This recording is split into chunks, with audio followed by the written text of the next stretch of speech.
Fala pessoal, tudo certo? Sejam todos muito bem-vindos e muito bem-vindas a mais uma edição do Block Insider, do nosso podcast aqui semanal do BlockTrends, onde a gente aborda temas como cripto, tech e finanças. E hoje a gente tem o prazer de ter como nosso convidado aqui o Paolo Ardoino, que é o atual CEO da Tether, que, para quem não conhece, é a maior, na verdade, emissora de stablecoins do mercado cripto como um todo, movimentando mais de 8 trilhões de dólares aí por ano em transações com criptoativos e stablecoins, presente em diversas blockchains aí, com diferentes padrões de contrato, e também a responsável por cunhar o termo stablecoin e criar o primeiro ativo do tipo dentro desse mercado. Então, tem uma relevância enorme para o mercado. É um prazer ter o Paulo aqui com a gente. A gente vai fazer naturalmente essa entrevista em inglês, e ela vai ser legendada para você, então a gente vai mudar para a língua familiar para o convidado agora, tá legal? Hi, Paolo. It's really nice to have you here. It's really an honor to have Tether with us so we can discuss different topics in this industry. Welcome to the Block Insider podcast. Thank you for having me, Nicolas and Leonardo. Amazing. I have here also Leonardo Rubinstein Cavalcanti, which is our journalist that will help us with the questions. So welcome as well, Leonardo. Thank you, Nicolas. It's a pleasure to have Paolo here, not only the largest stablecoin on the market, but also the third largest crypto asset in the market value. So it's really a big deal, a big thing to have you here, Paolo. You're welcome to our podcast. Thank you, Ren. You are too kind. I'm excited to be here. Amazing.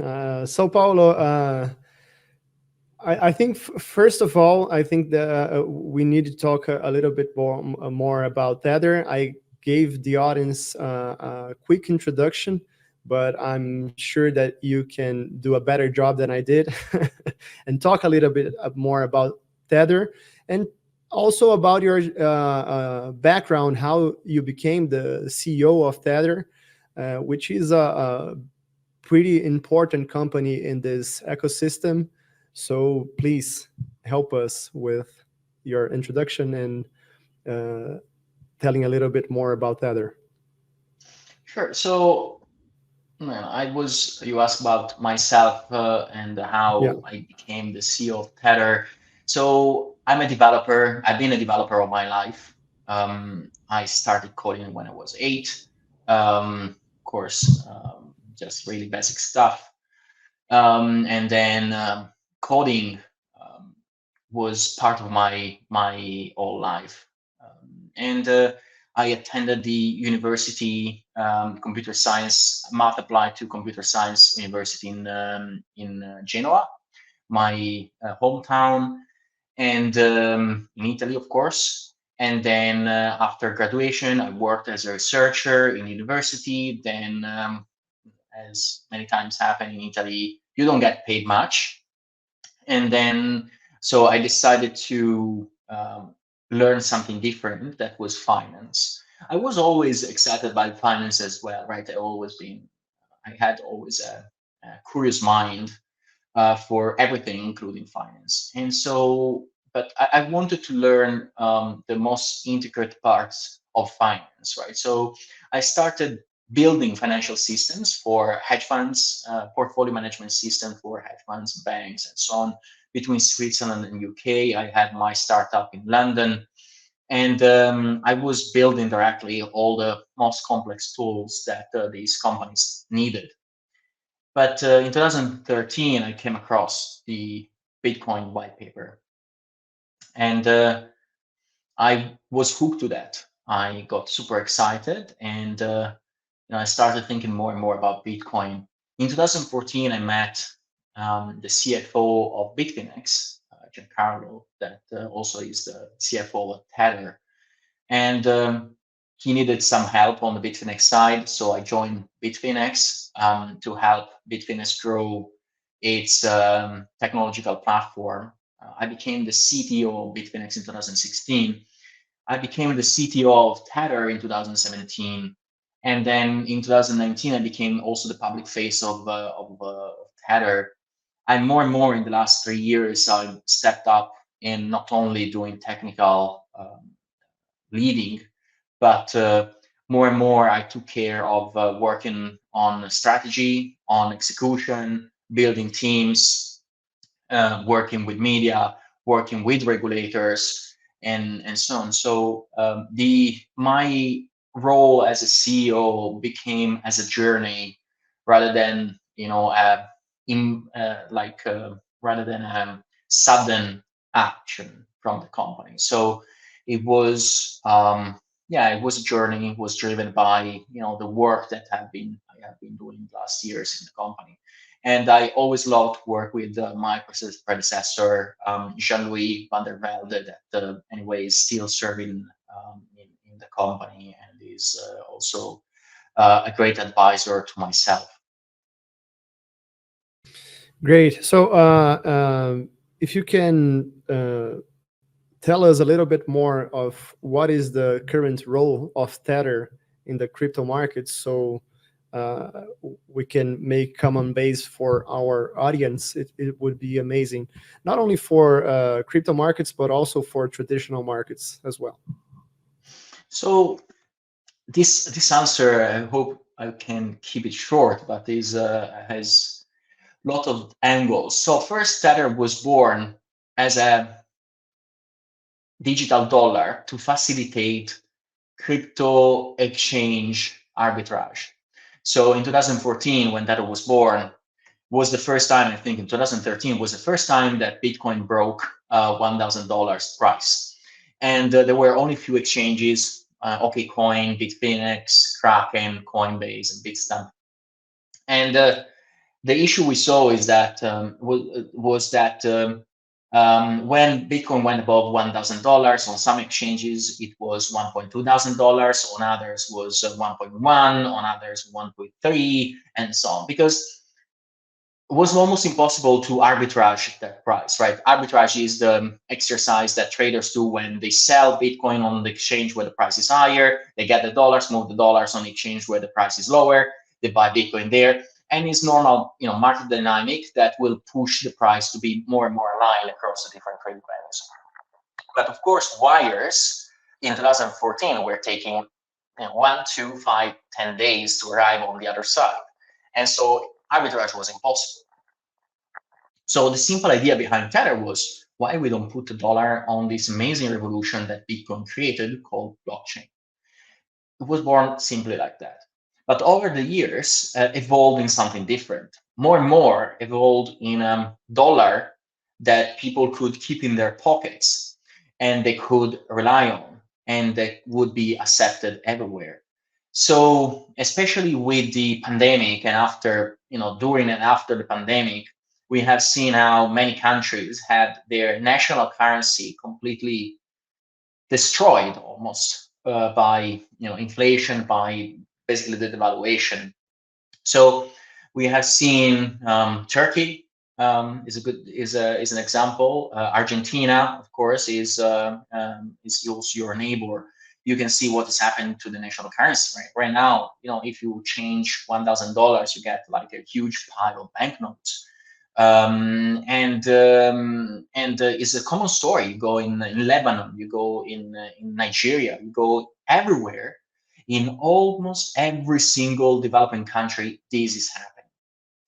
And so USDT was there. Like we didn't have a marketing team until 2022, early 2022. So all the adoption that USDT achieved during that time was completely organic. When you build a product that people can use and is useful to people, people will just use it, because especially in a moment of difficulty, people will turn to, they will try always to protect their families.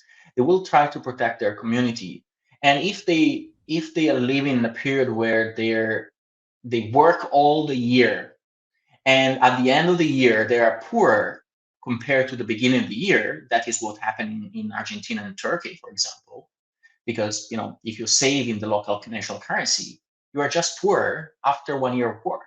So people will always try to find a way to protect their families. That is sacrosanct. That is the right thing to do. And USDT The is a tool. the natural path is the flight to safety, right? Yes. And so Tether happens just to be there, to be useful to them, to be a lifeboat that they could use in the most difficult times of a financial history of many of these countries.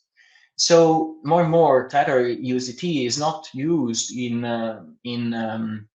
arbitrage. Well, it's still the king of arbitrage. It's still the king of all the trading pairs. The majority of the trading pairs of any crypto exchange are still against USDT and will, in my opinion, still be for a long time traded against USDT. But more and more, the usage of USDT is moving from trading to people using it as a checking and savings account. Yeah, amazing. And you told us about the use of Tether as a way to protect capital on developing countries, but the United States is also printing money nonstop from decades ago, and with that also comes inflation. Do you believe that the dollar is still a good store of value, even in the crypto format or in the traditional format? Well, that's a great question. The short answer is that the dollar doesn't have to be perfect. It has just to be better than the other fiat currencies. And that is what is happening, right? So definitely there is a lot of printing in the US. There is inflation that, I think that this year, by the end of this year, they have only within this year in 2023, US printed $30 trillion. That's a lot of money. But still, their national currency, since it's used basically everywhere else, is used for trade value, right? So it's used for all international settlements, is resisting better than the others. That's why people that live in an emerging market would always prefer to go to the dollar. I personally prefer, of course, I would prefer Bitcoin and gold.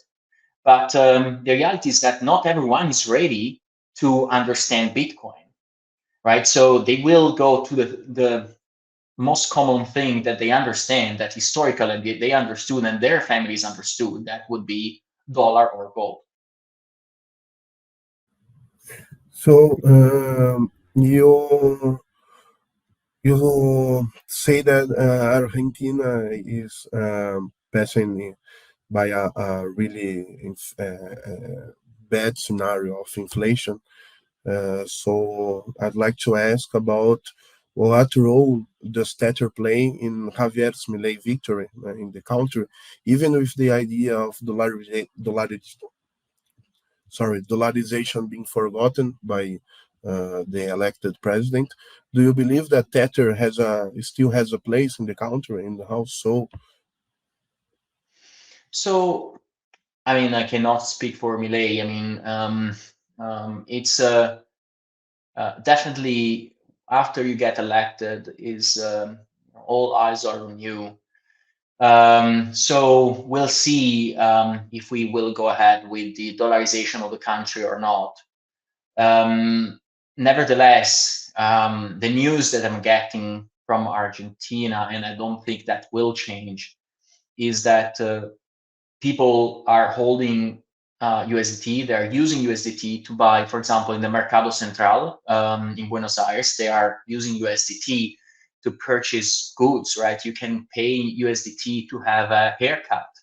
So that is a symptom of a really deep adoption in the country. And in many places, including Argentina, the cash dollars have been always used for the black market. In the streets you go around when you exchange your local currency for a dollar with super high spreads. I think that the USDT actually is helping to remove it, the illicit part of this activity, providing a way for people to access the dollar and from local exchanges, from local payment service providers, in a more fair way, because it's unfair that you would pay 30, 40, 50, 70% on top of the real price just to have access to the dollar, right? So there are, I think USDT will be continued to use in Argentina. And honestly, I don't even know if I should be happy about it, right? So because it's, in the end, it's Argentina is not doing well from the financial point of view, and there is nothing to be happy about. So it's just we happen to build a product that is useful, and but its usefulness comes also from, or the more a country is in trouble from a financial point of view, the more people will use USDT. So in the end, we build a great product, but we wish that in a way that it would be used less, at least from endangered countries, just because it just means that the country is in danger inherently, right? So it's one of those things where you are doing well, but you are not necessarily happy about it, because it means that someone else is in trouble. Yeah, there's also a secondary effect of the digitization of the economy, right? With Tether, you help this to happen. Yeah, I mean, people like to have, rightfully so, have the money in their pockets, because not everyone trusts their banks. And we have seen also US banks, Silicon Valley Bank, Signature, Silvergate, this year, not 10 years ago, this year, they went all bust. They were found to invest in really, really long-term municipality bonds. And with the increase of the interest rates on the US treasuries, all these banks went belly up. And the FDIC stepped in and saved these banks, or, well, not save the banks, but save the investors or the depositors of the banks. But that is in the US. That same old story, right? Yeah, I mean, it's in everywhere else is it happens, and my understanding is that it happened in Argentina. The people had dollars in the banks, and it was taken from them, and so people just especially in emerging markets, people tend to not trust much the banks. They prefer to keep control of their own money. And for the first time in history, people have an option. When Argentina defaulted last time, there was no option. People had either to keep cash or stash some gold in the garden, or they have to be subject to the fate of the country. Today, even if let's say USDT was not used, people would use Bitcoin. They would use something else. They would use something money that they can keep in their own phone, in their own wallets, within their own family. It's money that they worked so hard to earn. And that's why I'm really excited about how Bitcoin-based technology is actually creating an alternative that humanity never had in the past.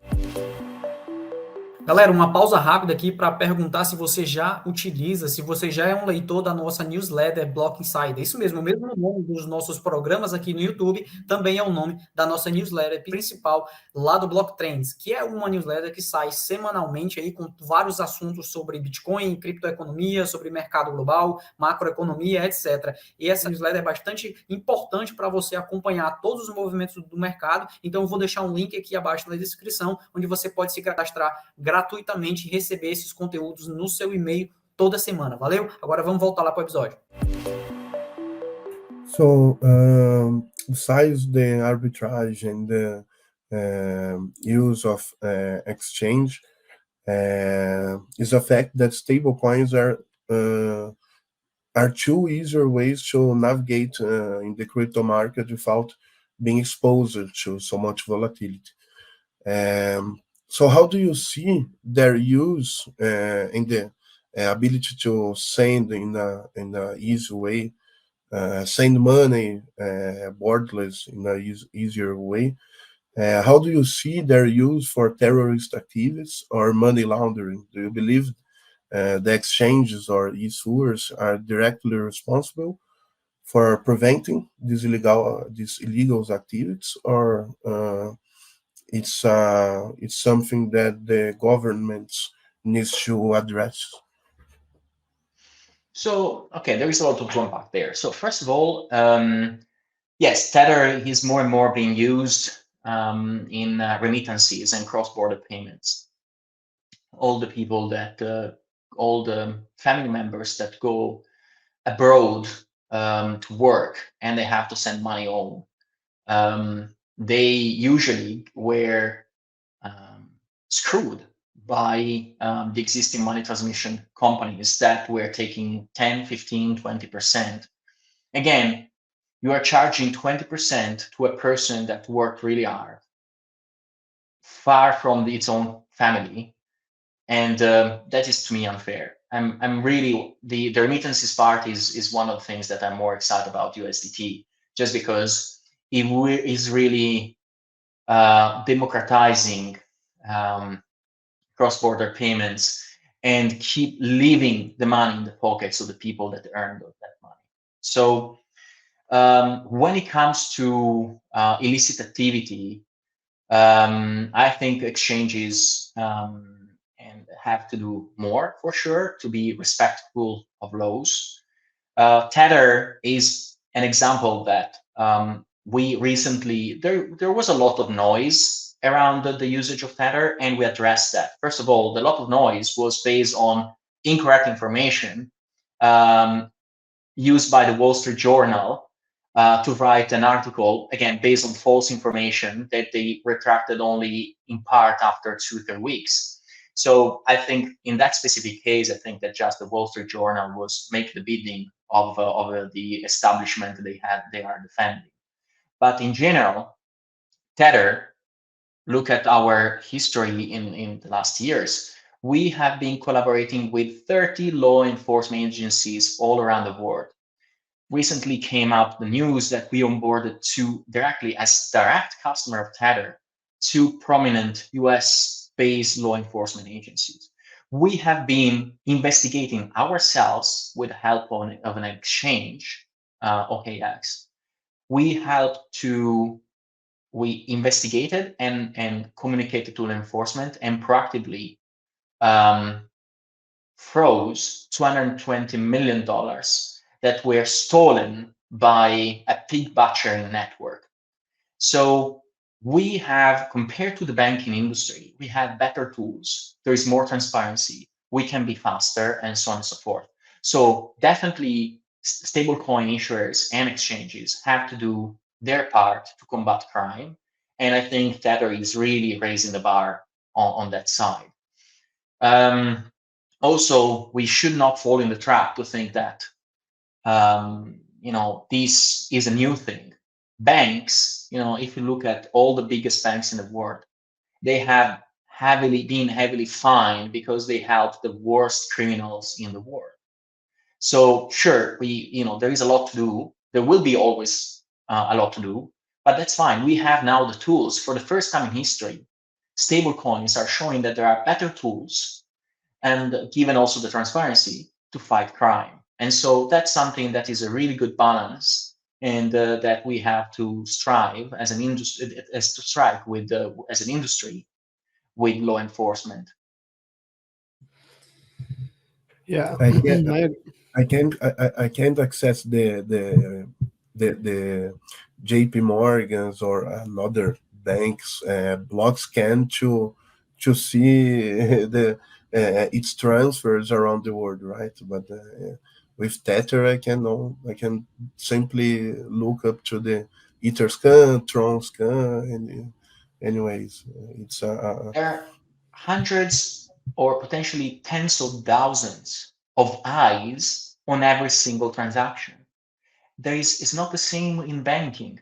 That's why stable coins will not be used for illicit activity, because the first time you use it, you will be caught. So it's easier to use banks than stable coins.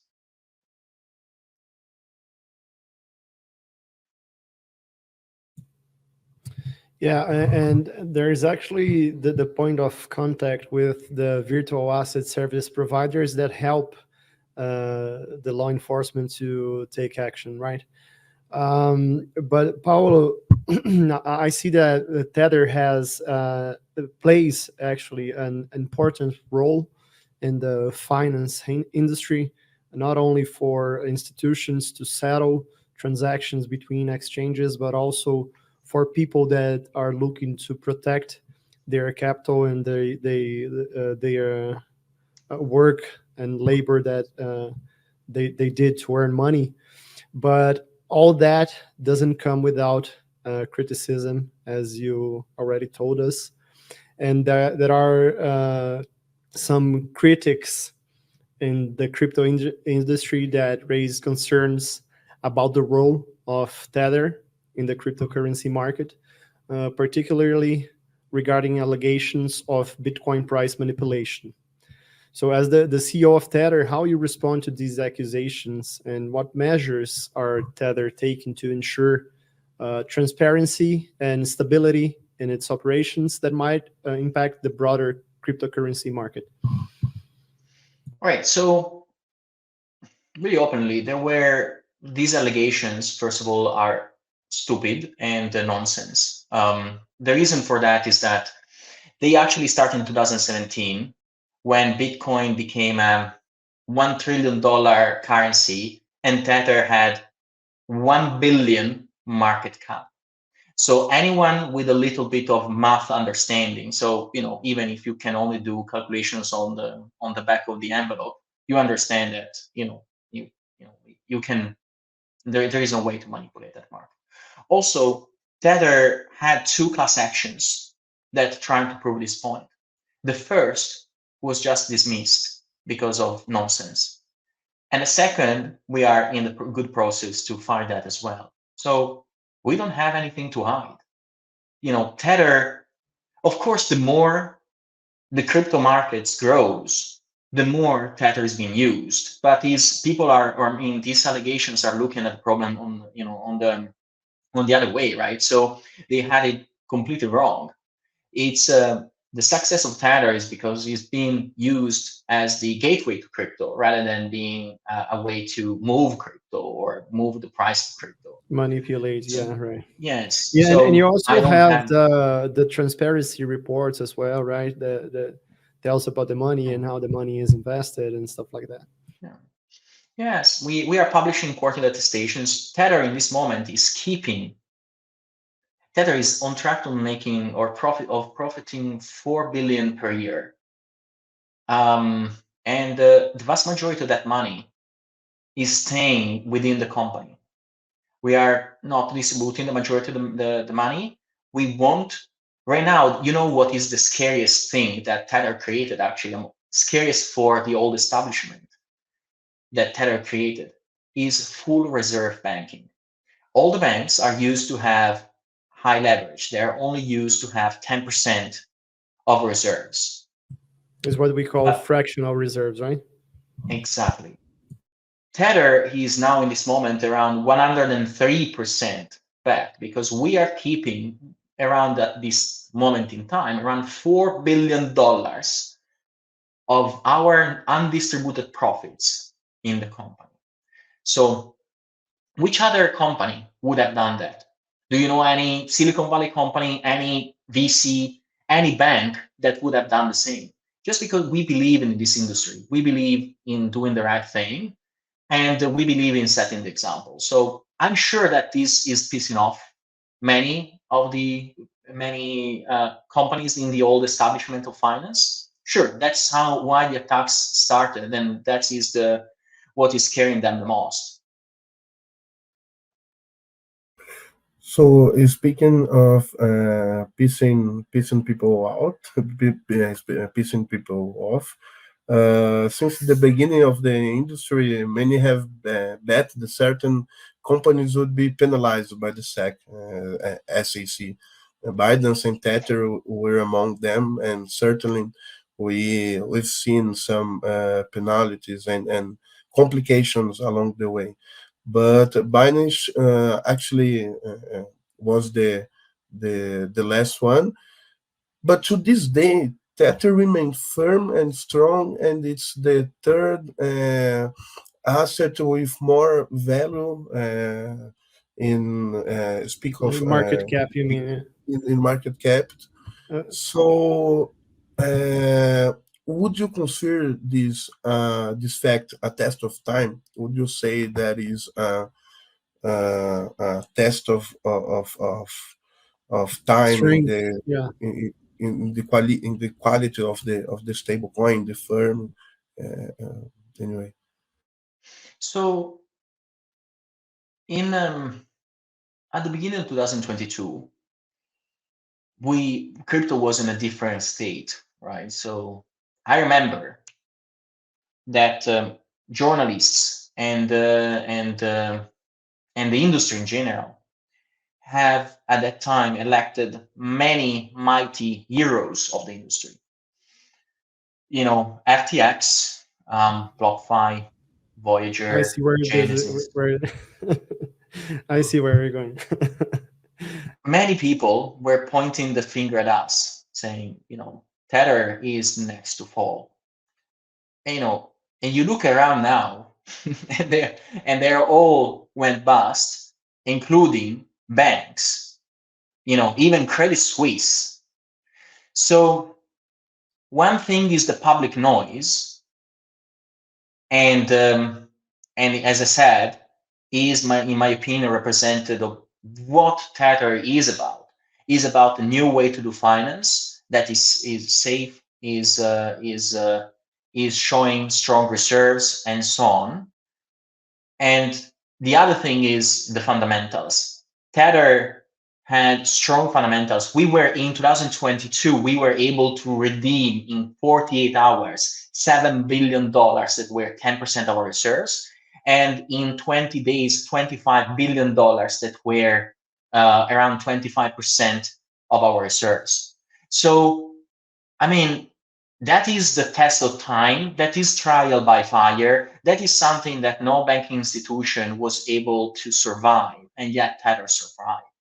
So, sure, there are, you know, I understand why again the establishment is not happy with us, because you know we can do things that they cannot do. We prove things that they cannot prove. So it's exciting. It's difficult because you are always subject to attacks, but you know, in the end, only the facts matter, right? So the facts are saying that among all the mighty heroes that were elected by Wall Street Journal, New York Times, and so on, all these, all these successors of the biggest minds in the world, they all end up in flames. And you know, the black sheep that was Tether is still here and is still doing good, is growing, is proving its solidity day by day. So, you know, there is a say that says someone villain is someone else hero. I believe that we are the villain for the old establishment of finance that is looking at us jealous about how solid we are and how well we are doing. But we are the heroes of 300 million people that are using USDT daily to protect themselves and their families. Amazing. So I see, again, it's clear to us that Tether plays a significant role in the finance landscape. But I'm curious about your perspective on central bank digital currencies. You see, traditional finance will always try to keep in pace with the innovations that are happening. And now governments are starting to develop their own digital currencies. So do you view the emergence of central bank digital currencies as a competitive threat to stable coins like Tether? Or do you see them as catalysts that could potentially drive further innovation and adoption in the crypto ecosystem? I think CBDCs are not a great idea in general, not because I don't think they will compete with USDT. I just think that they are risky for the privacy of the people, and people are realizing that. So today, if you are using your credit card, you buy a coffee anywhere you are, that transaction stays between you and the bank. But in the future with the CBDC, that all the transactions will be seen by the government. So with most of the transactions through credit cards or CBDCs, or most of the payments, you can track the position of a person. So imagine if government could know exactly at any point in time where you were, where you spend the money, why you spend the money, what you spend the money on, and so on. So they can have a nice map of Nicolas map moving around Brazil at any point in time, knowing exactly what you did. And so that is a power that no government ever had on any human in the history of humanity. So I think that people will rebel to that, because there is, from there to be fully dystopian country, the step is quite short. I see. So not a catalyst to crypto adoption, or in this way, it could be a catalyst, right? Because people would rebel against the governments and would migrate to crypto assets because they are safer, and respect their privacy. Private dollar. So on the other side, we have countries that are part of the BRICS that are considering leaving the dollar system and migrating to another currency and even create one. So do you believe that a BRICS currency, so the economics group of Brazil, Russia, India, China, and South Africa, currency for commercial transaction would be viable, and why is that? So in general, I think that any country should choose the currency they want to transact in, right? So freedom of currency is important. The issue with the BRICS currency, at least as the way I understood it, was suggested as being a basket of the different currencies of the different countries. And in my opinion, that will not work, just because will Brazil trust China in not inflating their currency that is in the basket? Will China trust Brazil to not inflate the real that is in the basket? Will Russia trust the both of them, and so on and so forth? So the thing why, so the dollar has been always a currency outside of most of these countries, and these countries could use to settle their trade. So it was an independent currency, so that's why it lasted a long time for trade finance across basically the entire world. But choosing, so either if you try to choose another currency at this moment in time, or if you try to choose a basket of currencies, I think there will be huge trust issues that will make it impossible. I think the only way to do that would be using gold and electing basically electing a country, an outside country like Switzerland, that would keep your gold and in order, like a sort of super partes agnostic country that would keep your gold, and you create a gold-based currency. Because otherwise, I think it is not gonna work. There is too much uncertainty and not trust in the system. I see.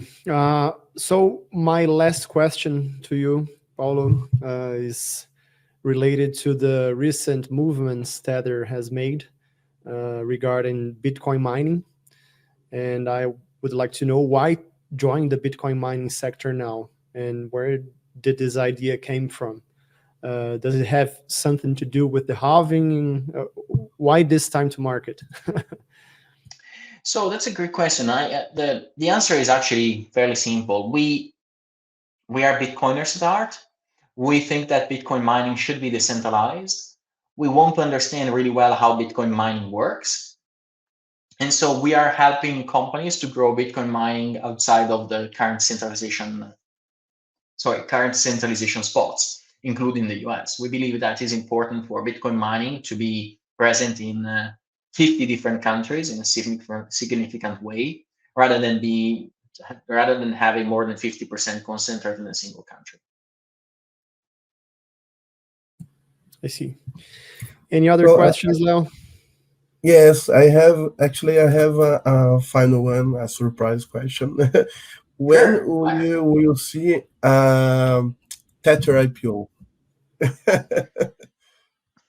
Look, I'm Italian, and I think the best Italian company that we have in Italy still is Ferrero, the creator of Nutella. That company never went public.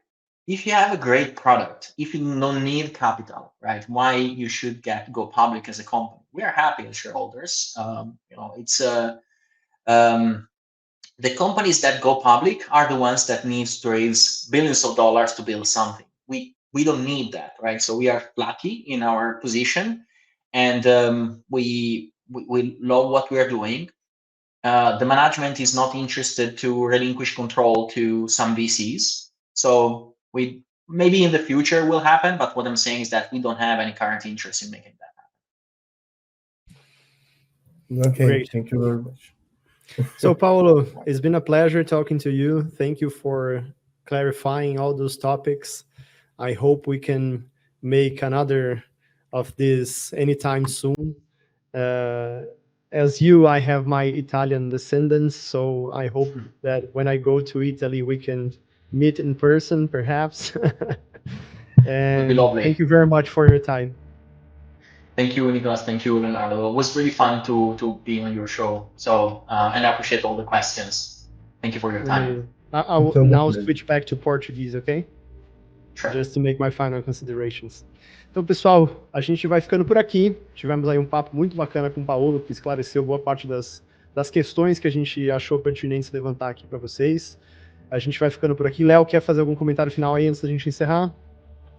Não, acho que agradecer o pessoal que assistiu a gente até aqui e convidar para ficar ligado no canal, se inscrever, ativar o sininho, curtir, comentar. É isso. E não se esquecer de se inscrever no nosso grupo do WhatsApp também. Bom, vai ficando por aqui. Um abraço e até semana que vem. Tchau.